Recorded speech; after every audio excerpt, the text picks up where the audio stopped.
আসসালামু আলাইকুম। আজকে সর্বশেষ সংবাদ জানাবো আমি নুসরাত। প্রথমেই জানিয়ে দেব সংবাদ শিরোনাম। বাদ দেয়া হচ্ছে আইসিটির চিফ প্রসিকিউটর তাজুল ইসলামকে। তারেক রহমান ও খামেনি সহ নির্বাসন ফেরত যেসব নেতা বীরের বেশে রাষ্ট্র ক্ষমতায় বসেন। হবিগঞ্জে সিলিকা বালু উত্তোলনকারীদের তালিকা তৈরির নির্দেশ। শরীয়তপুরে বিএনপি ক্লাবে হাতবোমা হামলা, আতঙ্ক। কক্সবাজারে এমপি আলমগীর ফরিদের গাড়িবহরের চাপায় এক শিশুর মৃত্যু। সর্বশেষ জানাবো, ঢাকা দক্ষিণ সিটি কর্পোরেশনে মেয়র পদে লড়বেন আসিফ, উত্তরে আদিব। শিরোনাম শুনলেন, এবারে বিস্তারিত। বাদ দেওয়া হচ্ছে আইসিটির চিফ প্রসিকিউটর তাজুল ইসলামকে। বাংলাদেশের নতুন সরকার আন্তর্জাতিক অপরাধ ট্রাইব্যুনালের নতুন প্রধান প্রসিকিউটর নিয়োগের সিদ্ধান্ত নিয়েছে। বর্তমান প্রধান প্রসিকিউটর তাজুল ইসলামকে সরিয়ে এই পদে অ্যাডভোকেট আমিনুল ইসলামের নাম বিবেচনায় রয়েছে বলে জানা গেছে। অ্যাডভোকেট আমিনুল ইসলামের আগে বাংলাদেশ জাতীয়তাবাদী দল বিএনপি চেয়ারপারসন ও সাবেক প্রধানমন্ত্রী বেগম খালেদা জিয়ার দুর্নীতি মামলার আইনজীবী দলের সদস্য হিসেবে দায়িত্ব পালন করেছেন। ওই মামলায় দণ্ডিত হয়ে তিনি কারাবরণ করেছিলেন। একটি নির্ভরযোগ্য সূত্র জানিয়েছে, তাজুল ইসলামকে ইতোমধ্যে অনানুষ্ঠানিকভাবে তাকে প্রতিস্থাপনের সিদ্ধান্ত সম্পর্কে অবহিত করা হয়েছে। বিষয়টি নিয়ে যোগাযোগ করা হলে তাজুল ইসলাম মন্তব্য করতে অস্বীকৃতি জানান। এ প্রতিবেদন লেখা পর্যন্ত সরকারের মুখপাত্রদের কাছ থেকেও কোনো মন্তব্য পাওয়া যায়নি। আন্তর্জাতিক অপরাধ ট্রাইব্যুনাল বর্তমানে জুলাই 2024-এর গণ আন্দোলনের সময় বিক্ষোভকারী ও পথচারীদের হত্যা ও আহত করার অভিযোগে আওয়ামী লীগের রাজনীতিক এবং আইন শৃঙ্খলা বাহিনীর সদস্যদের বিরুদ্ধে মানবতা বিরোধী অপরাধের মামলার বিচার কার্যক্রম পরিচালনা করছে। ওই আন্দোলনের প্রেক্ষাপটে সাবেক প্রধানমন্ত্রী শেখ হাসিনার সরকার পতন ঘটে। তারেক রহমান ও খামেনি সহ নির্বাসন ফেরত যেসব নেতা বীরের বেশে রাষ্ট্র ক্ষমতায় বসেন।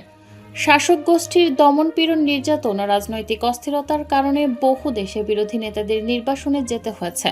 উন্নয়নশীল ও অনুন্নত বিশ্বে এ চিত্র আরও প্রকট। তবে ইতিহাসে এমন উদাহরণও আছে, নির্বাসন বা কারাবাস শেষে দেশে ফিরে কেউ কেউ বীরের বেশে রাষ্ট্র ক্ষমতায় অধিষ্ঠিত হয়েছেন। সর্বশেষ আলোচিত উদাহরণ হিসেবে উঠে এসেছে তারেক রহমানের নাম। তার নেতৃত্বাধীন বাংলাদেশ জাতীয়তাবাদী দল ত্রয়োদশ জাতীয় সংসদ নির্বাচনে 2/3 আসনে জয় পেয়ে সরকার গঠন করেছে। লন্ডনে দীর্ঘ 17 বছরের অবস্থান শেষে 2025 সালের 25শে ডিসেম্বর দেশে ফিরে তিনি ব্যাপক সংবর্ধনা পান। অল্প সময়ের মধ্যেই দলকে নির্বাচনী বিজয়ে পৌঁছে দেওয়া তার রাজনৈতিক প্রত্যাবর্তনকে আলোচনার কেন্দ্রে এনেছে। বিশ্ব রাজনীতিতে এমন প্রত্যাবর্তনের আরও নজির রয়েছে। ইরানের সর্বোচ্চ নেতা রুহুল্লাহ খামেনি দীর্ঘদিন নির্বাসনে থাকার পর 1979 সালে দেশে ফিরে ইসলামী বিপ্লবের নেতৃত্ব দেন এবং রাষ্ট্র ক্ষমতার শীর্ষে অধিষ্ঠিত হন।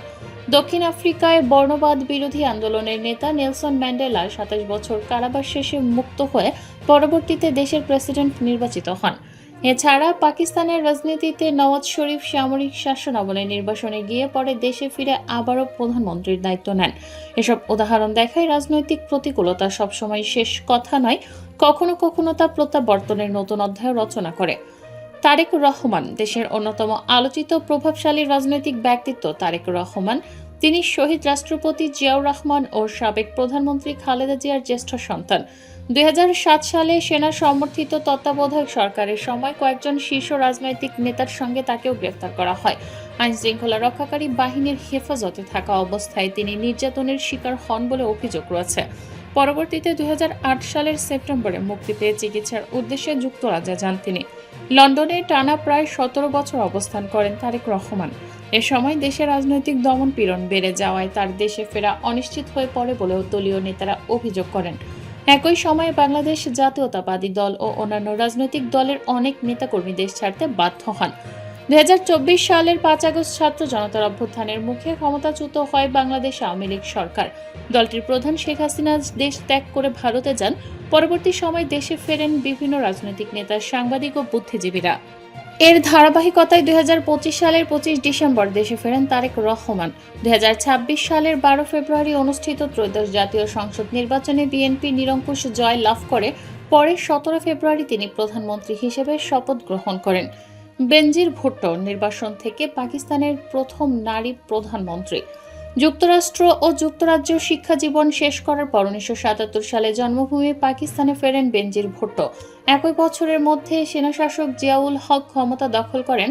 তখন প্রেসিডেন্ট জুলফিকার আলী ভুট্টোকে একটি রাজনৈতিক হত্যাকাণ্ডের মামলায় দোষী সাব্যস্ত করে ফাঁসির দণ্ড প্রদান করা হয়, যা বেনজিরের রাজনীতিতে প্রবেশের পথ খুলে দেয়। জিয়াউল হকের সরকার তাকে বহুবার গ্রেফতার করে। দমন-পীড়ন এড়িয়ে বেনজির 1984 সালে লন্ডনে যান এবং 1986 সালে দেশে ফেরেন। সরকার বিরোধী আন্দোলনে তিনি জনমত গঠন করেন এবং 1988 সালের নির্বাচনে জয়ী হয়ে মুসলিম বিশ্বের প্রথম নারী প্রধানমন্ত্রী হিসেবে ক্ষমতা গ্রহণ করেন। তবে 1990 সালের 6 আগস্ট তিনি বরখাস্ত হন। 1993 সালের নির্বাচনে তিনি আবার জয়লাভ করেন ও দ্বিতীয়বারের মতো পাকিস্তানের প্রধানমন্ত্রী নির্বাচিত হন। 1996 সালের 6 নভেম্বর তাকে পুনরায় বরখাস্ত করা হয়। পরে 1997 সালের নির্বাচনে তিনি হেরে যান। আয়াতুল্লাহ রুহুল্লাহ মুসাফি খামেনি নির্বাসন থেকে ইসলামী বিপ্লবের নেতা। আয়াতুল্লাহ রুহুল্লাহ মুসাফি খামেনি ছিলেন ইরানি ধর্মীয় নেতা, রাজনীতিবিদ, রাজনৈতিক তত্ত্ববিদ ও বিপ্লবী। মাত্র 2 বছর বয়সে তার বাবা হত্যা হওয়ায় শৈশব থেকেই তিনি বিপর্যয়ের মধ্যে বড় হন। 1964 সালে মোহাম্মদ রেজা শাহ পাহলভীর হোয়াইট রেভলিউশন বা শ্বেত বিপ্লবের বিরোধিতা করার কারণে রাষ্ট্রীয়ভাবে তুরস্কের বুরসাতে নির্বাসিত হন। এরপর তিনি 14 বছরেরও বেশি সময় নির্বাসিত জীবন কাটান। এই সময়ের সিংহভাগ তিনি ইরাকে অতিবাহিত করেন এবং তুরস্ক ও ফ্রান্সেও কিছুদিন ছিলেন। তিনি তুরস্কের বুরসায় 1964 থেকে 1965, ইরাকের নাজাফে 1965 থেকে 1978 এবং ফ্রান্সের নফেলে সাতোতে 1978 থেকে 1979 বসবাস করেছিলেন। নির্বাসিত জীবনেই তিনি তিলে তিলে গড়ে তোলেন ইসলামী বিপ্লব।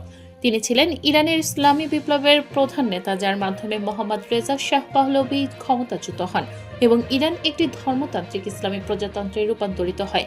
শাহের সরকারের পতনের পর 1979 সালের 1 ফেব্রুয়ারি বীরের বেশে ইরানে ফেরেন খামেনি। রুহুল্লাহ খামেনি ইরানে ইসলামী প্রজাতন্ত্র প্রতিষ্ঠা করেন এবং 1979 সাল থেকে 1989 সালে তার মৃত্যু পর্যন্ত দেশটির প্রথম সর্বোচ্চ নেতা হিসেবে দায়িত্ব পালন করেন।